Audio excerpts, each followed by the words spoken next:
Company की नए मालकिन को देखकर उदय नंदिनी के होशी हन दोस्तम सीरियल ईशानी में चल रहा है हाई वोल्टेज ड्रामा, जहां पर नंदिनी बहुत घटिया साजिश रचेगी शाश्वत के खिलाफ, जिसके लिए ईशा ने पहले से खा चुकी है कि तुम्हें इन्हें सब चीजों से संभाल कर रहना पड़ेगा। नंदिनी बहुत चल कर लेकिन तुमसे तो अच्छी ही है। तुम तो मेरी मैन होकर अपनी मेरी दोस्त होकर तुमने मुझे बहुत बड़ा धोखा दिया और वह गलत कदम उठाती नजर आती है।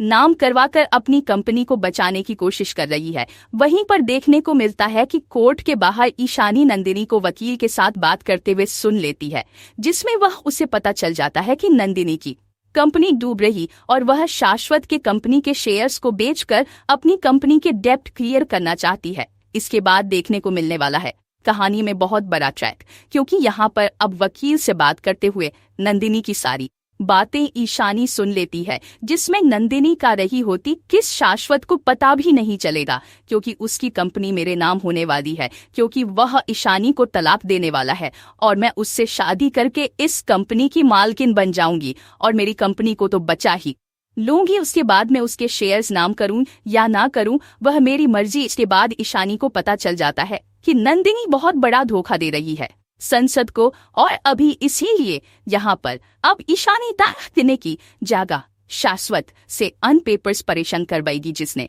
यूज एली में नहीं चाहिए और यूसमेन होंगे कंपनी के शेयर्स और एनी पेपर्स पर साइन कर देता है, जिसके बाद यहाँ पर उजेंगे होश। अब नंदिनी को लगेगा कि अब तो तलाक हो चुका और यह कंपनी उसके नाम हो चुकी है।